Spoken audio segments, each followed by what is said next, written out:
people when they go to choose to go on their next vacation. If they want to go on a cruise, it's a little bit challenging if you've never been on one or if you haven't been on one in a long time, because there's been a lot of progress made and a lot of new ships and different designs and different itineraries that have come out over the last decade or so. So I think it's important to do a little bit of research and see which type of cruise is good for you.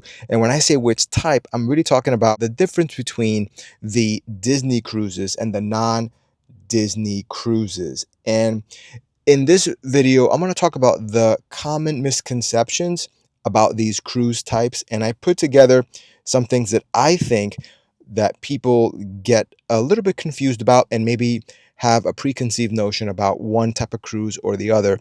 And I'm going to address those in this video. So let's get right into it, because there are a few misconceptions, in my opinion, about Disney cruises and non-Disney cruises that can shape the expectations and sometimes leads to vacation surprises. Here are some of the biggest myths that I put together in no particular order. So about Disney cruises are just for kids. Obviously, that's incorrect. The same goes for the theme parks, by the way. While they are family friendly, Disney cruises offer adult exclusive areas, upscale dining, quiet lounges, and serene retreats that make them great for couples or solo travelers.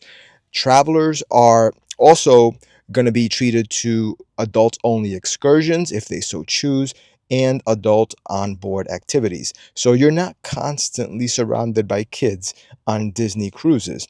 They're just theme park experiences on water. That's another misconception, because unlike Disneyland or Disney World, Disney cruises focus more on luxury travel experiences rather than roller coasters or rides.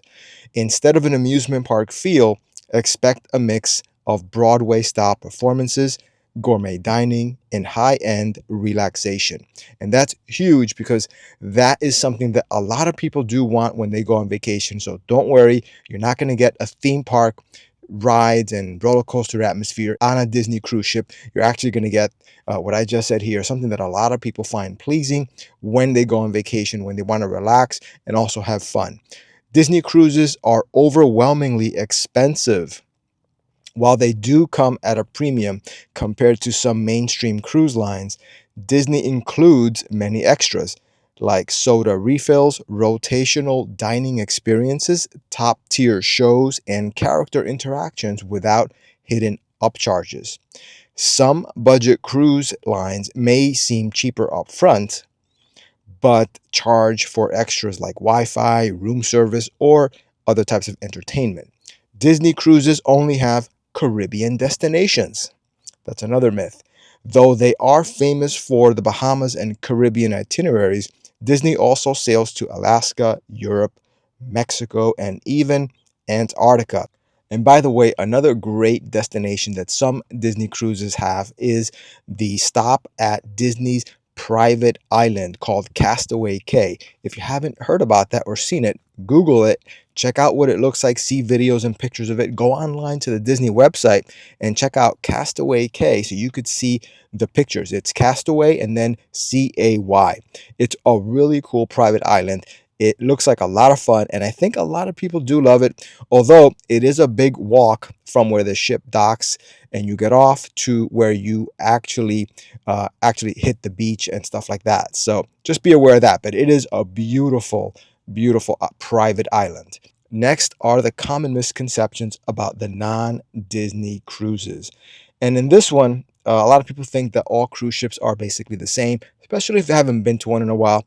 But cruise lines do in fact have distinct personalities. For example, Royal Caribbean focuses on adventure like rock climbing and surf simulators, while Norwegian is known for casual flexibility and Celebrity Cruises offers upscale luxury vibes. Picking the right cruise line matters because experiences vary dramatically. Now, let me just say that I have been on a few non-Disney cruises, and I can tell you that it's not just about rock climbing and surf simulators. You can actually have a great time experiencing the actual cruise ships themselves. They're like floating cities, and I think that's a big aspect of what makes them great, beautiful places to go on and unique compared to like a land-based vacation. But by the way, these ships, especially the latest and greatest versions from like Royal Caribbean, do give you that sense in a way of a land-based vacation because it is like a floating city. It's pretty unique, and until you've gone and been on one, you won't really know what I'm talking about. But check video and check online at the Royal Caribbean website and also Carnival so you could see their latest ships and see what they have to offer. But let's get back into it with non-Disney cruises because they are just party boats.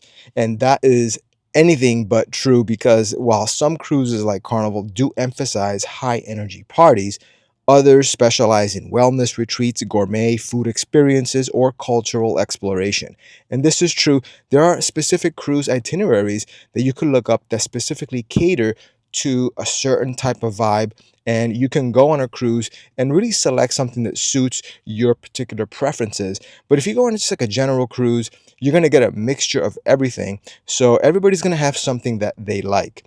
But let's continue on because luxury cruise lines like Viking or Silver Sea offer quiet, elegant, high-end voyages with no party atmosphere at all. So there's definitely the opposite end of the spectrum if you wish to have that type of cruise. Big cruise ships feel too crowded. It's too many people. While some mega ships, the latest and the greatest and the largest, do have thousands of guests, cruise lines design them with smart crowd control. They stagger the dining times. They have multiple pools, numerous pools, and secluded lounge spaces. Luxury and mid-sized cruises often have fewer passengers for a more intimate experience. So don't worry, even though there are a ton of people, there's no getting around that. The cruise lines definitely design their ships to accommodate that type of situation. Non-Disney cruises are not family friendly. That is not true as well. Many cruise lines like Royal Caribbean and Norwegian have excellent kids programs, water parks, teen lounges, and family entertainment, especially the latest and greatest ones. And there's a few cruise ships that haven't come out yet, but they have been announced on the website for Royal Caribbean that have really nice kid-friendly areas that they will love. Also, some even have character experiences like DreamWorks and Marvel on certain ships. Now, this may change depending on when you're watching this video, but definitely check out the different kid-friendly features and experiences that these modern day cruise ships have. You might be pleasantly surprised that they will be able to create that kid-friendly magic if that's what you want. So yeah, if you go on a cruise, definitely check out the different cruises between Disney and the non-Disney cruises. I think it's come down to that. You really should narrow it down after there, which cruise you want to go on. First select, do you want to go on a Disney cruise or do you want to go on a non-Disney cruise? You can't go wrong with either one, but there's different things to choose from. So since you're going to spend your hard-earned money going on one of these vacations, then I think it's important to at least be a little bit selective. So doing a little bit of research up front is going to go a long way to make sure that you get the specific things and experiences that you're going for on your next cruise vacation. So with that said, guys, hopefully you got something out of this video. Thank you so much for watching, and I will see you in the next one.